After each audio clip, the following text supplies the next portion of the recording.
Hapo mwanzo Mungu wakati anamuumba mwanadamu alimpa kazi ya kufanya na pia alimpa kila kitu. Lakini cha ajabu ni kwamba kabla ya kuanza kazi yake rasmi, Mungu aliona si vema mtu huyo awe peke yake. Badala yake alisema atamfanyia msaidizi ambaye atamsaidia kuikamilisha hiyo kazi. Habari hiyo imeandikwa vyema katika kitabu cha Mwanzo sura ya 2 mstari wa 18, nao unasema, Bwana Mungu akasema, si vema huyu mtu awe peke yake, nami nitamfanyia msaidizi wa kufanana naye. Ajabu ni kwamba miaka maelfu baadaye, wakati wa Yesu Kristo, wakati ambapo amemaliza kazi yake na kuandaa wanafunzi wake, aliwaambia wasubiri mpaka atakapowaletea msaidizi. Imeandikwa pia kwa kina katika kitabu cha Matendo ya Mitume sura ya 1 kuanzia mstari wa 4 na kuendelea. Imeandikwa kwamba, na mimi na nukuu, inasema, wakati mmoja alipokuwa nao aliwapa amri hii, msiondoke Yerusalemu mpaka mtakapopokea ahadi aliyotoa Baba, ambayo mmenisikia nikiizungumzia. Kwa maana Yohana aliwabatiza kwa maji, lakini baada ya siku chache mtabatizwa kwa Roho Mtakatifu. Ni kweli kwamba hayo ni maeneo mawili kati ya mengi makuu ambayo neno msaidizi linaonekana. Swali ni kwamba, je, kuna mlinganisho wowote wa kiutendaji wa kazi kati ya mwanamke na Roho Mtakatifu? Na kwa nini wote wawili wamebeba cheo cha msaidizi? Biblia inasema juu ya hili, na je, kina cha ufahamu kuhusu swala hili kinaendana na mapokeo ya mafunzo tunayoyaelewa hii leo? Ndugu zangu wapendwa, hivi unajua kwamba kuna mafundisho mengi zaidi tumeyapokea, lakini kina chake wengi wetu hatukijui.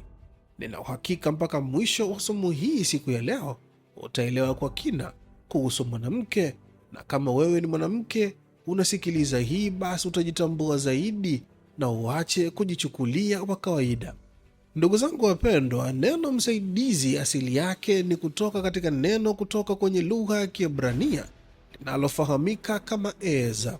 Kwa maana hiyo, katika kile kitabu cha Mwanzo sura ya 2 mstari wa 18, Mungu anaposema nitamfanyia msaidizi wa kufanana naye, neno la Kiebrania lililotumika hapa ni eza.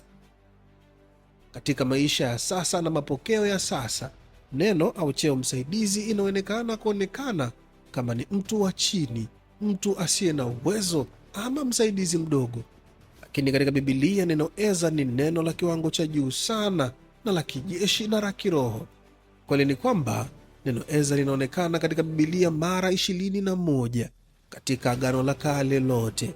Mara 2 linamhusu mwanamke, mara 3 msaada wa kijeshi, na mara 16 linamhusu Mungu mwenyewe. Mfano, Mungu ndiye msaada wetu na ngao yetu. Ndugu zangu, falsafa ya neno hili eza, maana yake ni kwamba ni mtu mwenye nguvu au rasilimali ambayo mwingine hana. Mungu hakumuumba mtumishi kwa ajili ya Adamu. Alimuumba Mwokozi, alimuumba mtu ambaye alikuwa na uwezo wa kumsaidia. Kama Baba alivyosema, si vema mtu huyu awe peke yake, nitamfanyia msaidizi. Yako ambayo yalikuwa si sawa kwa Adamu kuyafanya peke yake, ama yasingetimilika vema, badala yake yalihitaji mtu mwingine mwenye uwezo sawa ama uwezo kumzidi yeye, ili kuhakikisha anaikamilisha ile kazi ambayo Mungu alimpa. Mwanamke alikuwa jibu la Mungu kwa upweke wa mwanadamu. Sasa, kati ya mafundisho ya leo ya kithiolojia kipo kipengele ambacho jukumu la mwanamke na utendaji wa Roho Mtakatifu huwa unalinganishwa. Mfano kamili ni kwamba neno hilo hilo eza ama msaidizi katika lugha ya Kigiriki, wakati ambapo Biblia itafsiriwa, lilikuwa likiitwa parakletos, maana yake msaidizi au mtetesi. Kwa Roho Mtakatifu ni cha ajabu sana, kwa maana kuna ufanano wa kazi kati ya eza, neno la Kiebrania, na parakletos, neno la Kigiriki. Mfano, Roho Mtakatifu huongoza katika ukweli na kutambulisha kusudi la Mungu. Mwanamke huona maono na kumsaidia mwanaume kubaki kwenye mstari wake. Roho Mtakatifu anaweza kuhuzunishwa kwelikweli na yale ambayo watu huwa tunayafanya. Mwanamke anaweza kuumia kwa makosa ya mwanamume, lakini anaendelea kuwa kifuniko chake, kama vile Roho Mtakatifu anavyoendelea kutufunika kuhakikisha kwamba tunarudi kwenye njia iliyokuwa sawa. Roho Mtakatifu huimarisha nyumba, lakini mwanamke huimarisha familia wakati msingi unatetemeka. Roho Mtakatifu hurekebisha kwa upole, mwanamke huombea na kutia moyo mwanaume arudi kwenye wito wake. Ndugu zangu wapendwa, ni ukweli usiopingika. Adui humshambulia zaidi mwanamume kwa sababu yeye ni msingi, na katika Biblia mwanaume anaitwa kuwa kuhani wa nyumba yake. Kazi kubwa ya mwanamume kama kuhani ni mbili: moja, kumwakilisha Mungu kwa familia, na mbili, kuiwakilisha familia kwa Mungu. Mwanaume anaposhindwa, iwe ni kwa dhambi ama uzembe, nafasi ya Eza inakuwa ya kinabii. Kama Roho Mtakatifu anavyotuombea tunapokuwa dhaifu, mwanamke huombea nyumba yake. Kama inavyosemwa, mtu mmoja akisimama, nyumba inaokoka. Imeandikwa katika kitabu cha Wakorinto wa kwanza sura ya 7 mstari wa 14. Imeandikwa na mimi na nukuu, kwa maana huyo mwanaume asiyeamini atakaswa kwa ajili ya mkewe, naye mwanamke asiyeamini atakaswa kwa ajili ya mumewe anayeamini. Kama isingalikuwa hivyo, watoto wao wangalikuwa si safi, lakini ilivyo sasa wao ni watakatifu. Ndugu zangu wapendwa, wanawake wengi wa hii leo, iwe ni katika ndoa ama katika mahusiano, wengi huwa wanaonewa sana na kugandamizwa na wanaume kwa kina, na wengine kujihisi kama ni watumwa. Wengi hubakia kuwa wanyenyekevu, hasa pale ambapo jamii inapoendelea pia kuwashindilia kwamba unatakiwa uvumilie mpaka mwisho. Wengi wanaefikia levo hii kwa sababu ya kutokuelewa maana ya neno unyenyekevu, ama kama inavyofahamika kwenye lugha ya Kimombo, submission. Kusaidia kwa kibibilia siyo kukaa kimya, ama kuwa mnyenyekevu kwenye Biblia siyo kukaa kimya, ni kuingilia kati kwa nguvu. Kama mwanaume anaelekea kuanguka, kazi kubwa ya msaidizi haendi tu nyuma yake, anatoa tahadhari, anasimama katikati, anamrudisha kwenye njia. Mwanamke anaitwa kuwa rubani msaidizi wa kiroho, ama Kimombo inavyofahamika kama spiritual co-pilot, siyo tu kwa kazi za ndani, majukumu ya chumbani, kulea watoto, lakini pia ni miundombinu ya kiroho pia. Na hii, ndugu zangu wapendwa, ni sehemu ya kina sana, kwa maana Roho Mtakatifu huhuzunika lakini aondoki vivyo hivyo.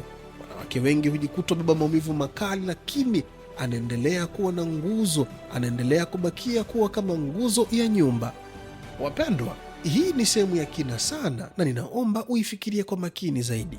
Watu wengi huwa wanakaa wanamlalamikia mwanamke wao akiona anateseka kwa kina, lakini kusudi lililopo ndani yake, kuna wengine huwa wanajikuta wanafanya yale ambayo Mungu alipanga wayafanye pasina wao kujua kwamba wanatimiza wajibu wao. Mfano, unakuta Roho Mtakatifu huhuzunika kila tunapotenda dhambi, lakini haondoki mpaka kuhakikisha kwamba kazi umeikamilisha vema.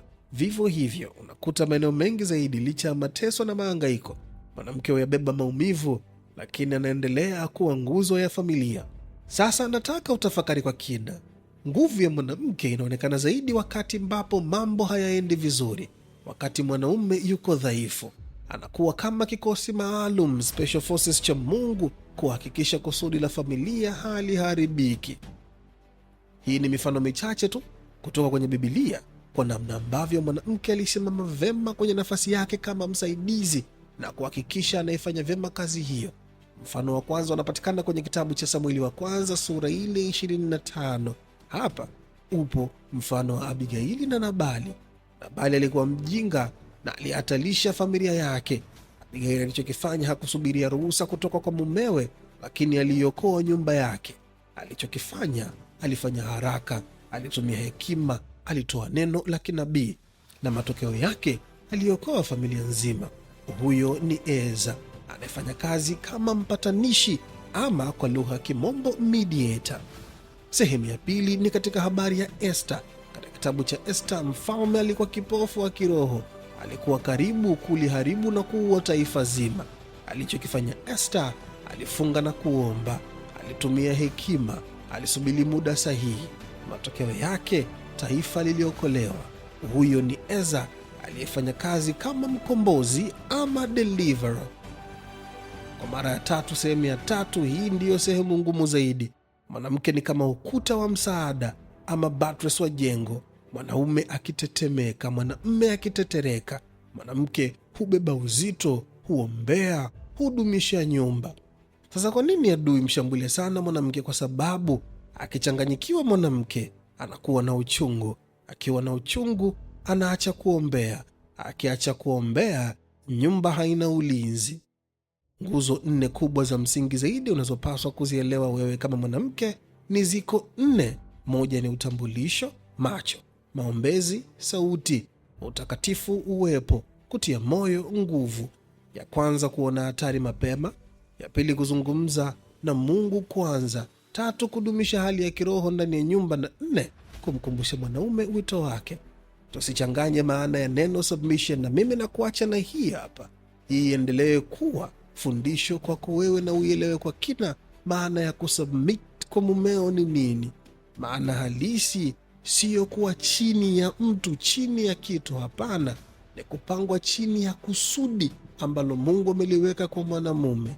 Yesu alijinyenyekeza kwa Baba, lakini wapendwa, tunatakiwa kuelewa yeye alikuwa amejinyenyekeza kwenye kusudi lake na kuhakikisha kwamba jukumu la Mungu na kile ambacho amekukusudia kitimie katika dunia. Mfano mzuri wa Roho Mtakatifu ni upole, harekebishi kwa ukali, huimarisha badala ya kuandamana. Mwanamke anavyosimama hii leo kutoka mwathirika, anatakiwa kuwa mtetezi, sio kuwasaidia kwa sababu unastahili. Hapana, ni kufanya hivyo kwa sababu ni kusudi. 2, kutokubaliana na dhambi. Submission sio kukubali kila kitu. Mwanamke wa kweli atasema, niko na wewe kwenye kusudi lako, lakini sitakuwa sehemu ya uharibifu wako. Mfano wa mwisho na kuachia ni kwamba mwanamume ni msingi, mwanamke ni muundo. Msingi peke yake hauna maana kamili bila muundo. Hitimisho ninalokuachia hapa ni kwamba submission sio utumwa, ni kuwa chini ya mission ama kusudi. Kama mwanaume akishindwa, mwanamke ana mamlaka ya kiroho ya kurejesha na si kumtawala mwanaume wake.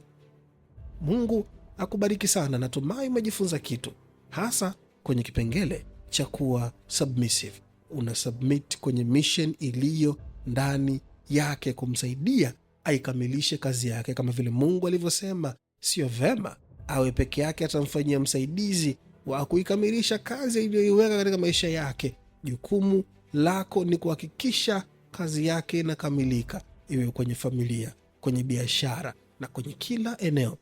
Natumai umejifunza kitu.